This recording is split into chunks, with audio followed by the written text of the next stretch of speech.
welcome to our channel. We hope you enjoy our narrated stories.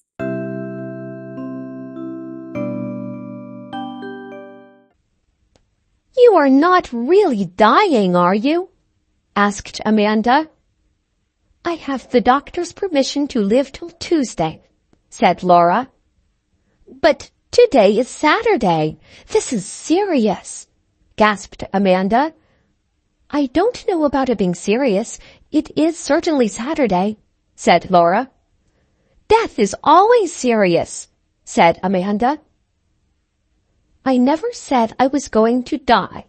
I am presumably going to leave off being Laura, but I shall go on being something. An animal of some kind, I suppose. You see, when one hasn't been very good in the life one has just lived, one reincarnates in some lower organism. And I haven't been very good when one comes to think of it. I've been petty and mean and vindictive and all that sort of thing when circumstances have seemed to warrant it." "Circumstances never warrant that sort of thing," said Amanda hastily. "If you don't mind my saying so," observed Laura, "Egbert is a circumstance that would warrant any amount of that sort of thing. You're married to him. That's different. You've sworn to love, honor, and endure him. I haven't." "I don't see what's wrong with Egbert," protested Amanda. "Oh, I dare say the wrongness has been on my part," admitted Laura dispassionately. "He has merely been the extenuating circumstance. He made a thin, peevish kind of fuss, for instance, when I took the collie puppies from the farm out for a run the other day. They chased his young broods of speckled Sussex and drove 2 sitting hens off their nests, besides running all over the flower beds. You know how devoted he is to his poultry and garden. Anyhow, he needn't have gone on about it for the entire evening, and then have said, 'Let's say no more about it,' just when I was beginning to enjoy the discussion. That's where one of my petty vindictive revenges came in," added Laura with an unrepentant chuckle. "I turned the entire family of speckled Sussex into his seedling shed the day after the puppy episode." "How could you?" exclaimed Amanda. "It came quite easy," said Laura. "2 of the hens pretended to be laying at the time, but I was firm. And we thought it was an accident." "You see," resumed Laura, "I really have some grounds for supposing that my next incarnation will be in a lower organism. I shall be an animal of some kind. On the other hand, I haven't been a bad sort in my way, so I think I may count on being a nice animal, something elegant and lively, with a love of fun. An otter, perhaps." "I can't imagine you as an otter," said Amanda. "Well, I don't suppose you can imagine me as an angel if it comes to that," said Laura. Amanda was silent. She couldn't. "Personally, I think an otter life would be rather enjoyable," continued Laura. "Salmon to eat all the year round, and the satisfaction of being able to fetch the trout in their own homes without having to wait for hours till they condescend to rise to the fly you've been dangling before them. And an elegant, svelte figure—" "Think of the otter hounds," interposed Amanda. "How dreadful to be hunted and harried and finally worried to death." "Rather fun, with half the neighborhood looking on. And anyhow, not worse than this Saturday to Tuesday business of dying by inches. And then I should go on into something else. If I had been a moderately good otter, I suppose I should get back into human shape of some sort. Probably something rather primitive, a little brown, unclothed Nubian boy, I should think." "I wish you would be serious," sighed Amanda. "You really ought to be if you're only going to live till Tuesday." As a matter of fact, Laura died on Monday. "So dreadfully upsetting," Amanda complained to her uncle-in-law, Sir Lulworth Quayne.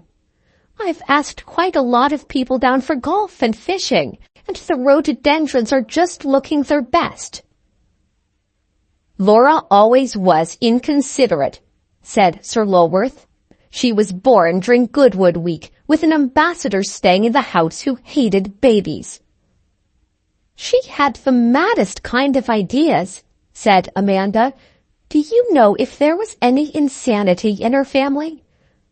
Insanity? No, I never heard of any. Her father lives in West Kensington, but I believe he's sane on all other subjects. She had an idea that she was going to be reincarnated as an otter, said Amanda. One meets with those ideas of reincarnation so frequently, even in the West, said Sir Lulworth, that one can hardly set them down as being mad. And Laura was such an unaccountable person in this life that I should not like to lay down definite rules as to what she might be doing in an after state. You think she really might have passed into some animal form? Asked Amanda. She was one of those who shape their opinions rather readily from the standpoint of those around them.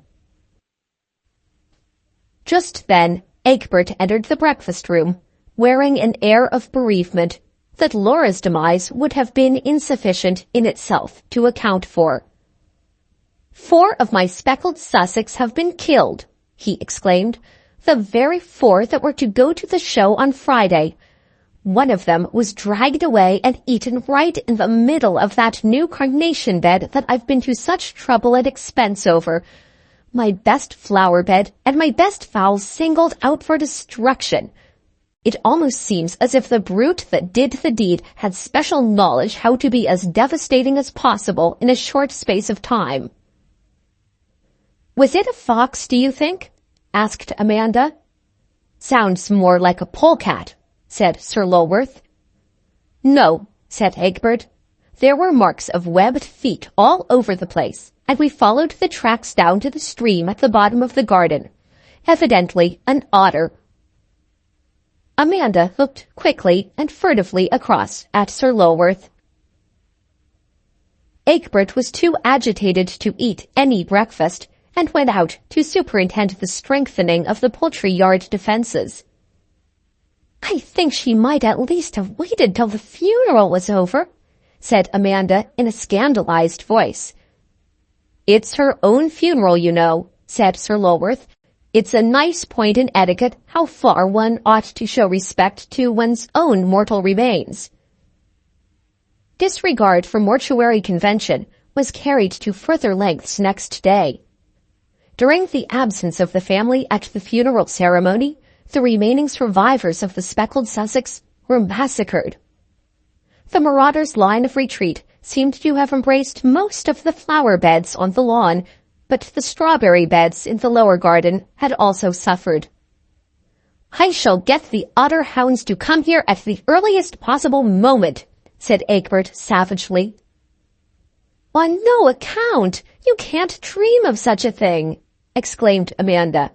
I mean, it wouldn't do so soon after a funeral in the house. It's a case of necessity, said Egbert. Once an otter takes to that sort of thing, it won't stop. Perhaps it will go elsewhere now there are no more fowls left, suggested Amanda.